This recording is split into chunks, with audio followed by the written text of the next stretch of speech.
Friends, അസ്സലാമു അലൈക്കും. ഇന്ന് ഞാൻ നിങ്ങളുമായിട്ട് ഷെയർ ചെയ്യുന്നത് ഒരു ഹെൽത്തി ആയിട്ടുള്ള ഒരു ചെറുപയർ കേക്കിൻ്റെ റെസിപ്പിയാണ്. ഇതിന് നമുക്ക് ചെറുപയർ കേക്ക് അതുപോലെ ചെറുപയർ പോള എന്നൊക്കെ പറയാൻ പറ്റും. അപ്പോൾ നല്ല ടേസ്റ്റാണ്. വൈകുന്നേരങ്ങളിലൊക്കെ കുട്ടികൾക്ക് ഉണ്ടാക്കി കൊടുക്കാൻ പറ്റുന്ന നല്ലൊരു ഈവനിങ് സ്നാക്കാണ് കേട്ടോ അത്. നല്ല ടേസ്റ്റാണ്. ഇതുപോലെ തന്നെ നല്ല ഈസി ആയിട്ടുള്ള ഹെൽത്തി ആയിട്ടുള്ള ഒരു റെസിപ്പിയാണ്. അപ്പോൾ വീഡിയോയിലോട്ട് പോകുന്നതിന് മുമ്പായിട്ട് എൻ്റെ ചാനൽ സബ്സ്ക്രൈബ് ചെയ്യാത്തവരുണ്ടെങ്കിൽ ഒന്ന് സബ്സ്ക്രൈബ് ചെയ്യുക. അതിൻ്റെ കൂടെയുള്ള ആ ബെൽ ബട്ടണും കൂടെ ഒന്ന് ക്ലിക്ക് ചെയ്യുക കേട്ടോ. അതുപോലെ നിങ്ങൾക്ക് റെസിപ്പി ഇഷ്ടമാണെങ്കിൽ നിങ്ങൾ ലൈക്ക് ചെയ്യുക, അതുപോലെ ഷെയർ ചെയ്യുക. അപ്പോൾ ഇതെങ്ങനെ ചെയ്യുന്നത് നോക്കാം. ബൗളിലേക്ക് വേവിച്ച് വെച്ചിട്ടുള്ള 1 കപ്പ് ചെറുപയർ ഇട്ട് കൊടുക്കുന്നുണ്ട് ഞാൻ. ഇതിൽ ഉപ്പിട്ട് വേവിച്ചിട്ടുള്ള ചെറുപയറാണ് കേട്ടോ. ചെറുതായിട്ട് ഉപ്പിട്ടിട്ട് വേണം നമ്മൾ വേവിച്ചെടുക്കാനായിട്ട്. ഇനി ഇതിലേക്ക് ആവശ്യത്തിനുള്ള തേങ്ങ ഇട്ട് കൊടുക്കുക. തേങ്ങ അളവൊന്നുമില്ല, നിങ്ങളുടെ ഇഷ്ടത്തിനനുസരിച്ചിട്ട് ഇട്ട് കൊടുക്കുക.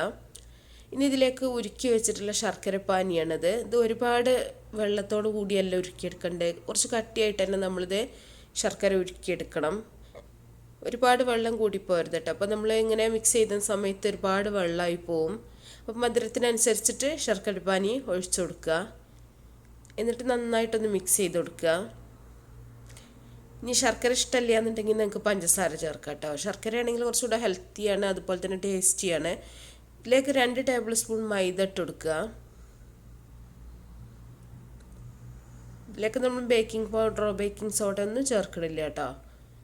മൈദ ഇട്ടതിന് ശേഷം നന്നായിട്ടൊന്ന് ഇളക്കി മിക്സ് ചെയ്യുക.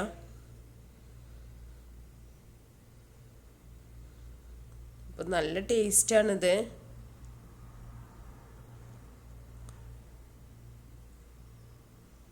ശർക്കര ഇഷ്ടമില്ലാത്തൊരു പഞ്ചസാര ചേർത്താൽ മതി.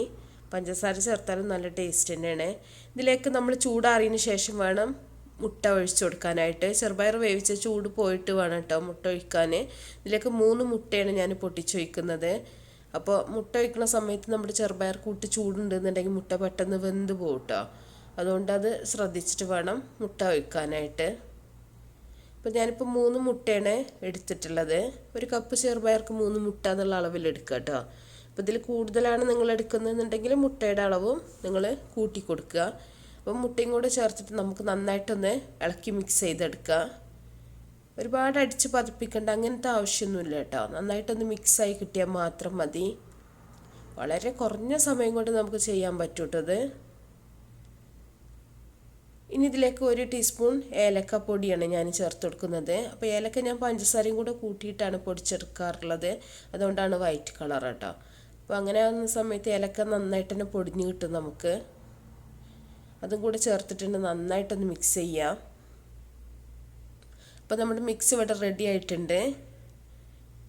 ഇനി നമുക്കിത് ചൂടായ പാനിലോ അല്ലെങ്കിൽ സോസ് പാനിലോ എന്തിനു വേണമെങ്കിലും ഒഴിച്ചിട്ട് വേവിച്ചെടുക്കാം.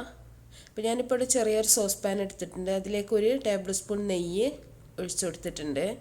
ഇനി ഇതിലേക്ക് നമ്മൾ മിക്സ് ചെയ്ത് വെച്ചിട്ടുള്ള ചെറുപയർ കൂട്ടാണ് ഒഴിച്ചു കൊടുക്കുന്നത്. അപ്പോൾ ഇത് നിങ്ങൾ പാനിലാണ് ചെയ്യുന്നതെന്നുണ്ടെങ്കിൽ കുറച്ചും കൂടെ പെട്ടെന്ന് തന്നെ നമുക്ക് വെന്ത് കിട്ടും, പരന്ന് കിടക്കുന്നുണ്ട്. സോസ് പാൻ ആകുമ്പോൾ കുറച്ച് കട്ടിയായിട്ടാവും ഇരിക്കുക. അപ്പോൾ ആ ഒരു ടൈം ഉണ്ടാവും കേട്ടോ, കുക്കിംഗ് ടൈം. അപ്പോൾ അത് ഓരോ പാനിനനുസരിച്ച് വ്യത്യസ്തമായിരിക്കും, അതുകൊണ്ടാണ് ഞാൻ സമയം പറയാത്തത്.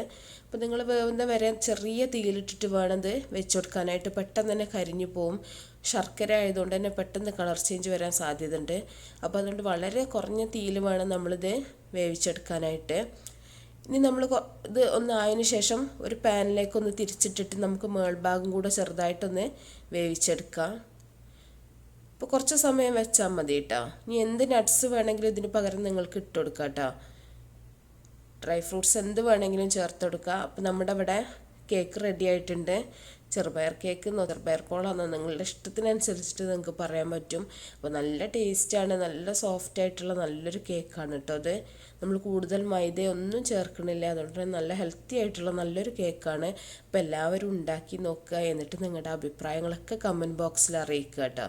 അപ്പോൾ നല്ല നല്ല റെസിപ്പികളൊക്കെ ആയിട്ട് ഇൻഷാ അല്ലാഹ് നമുക്ക് അടുത്തൊരു വീഡിയോയിൽ കാണാം. Okay, by.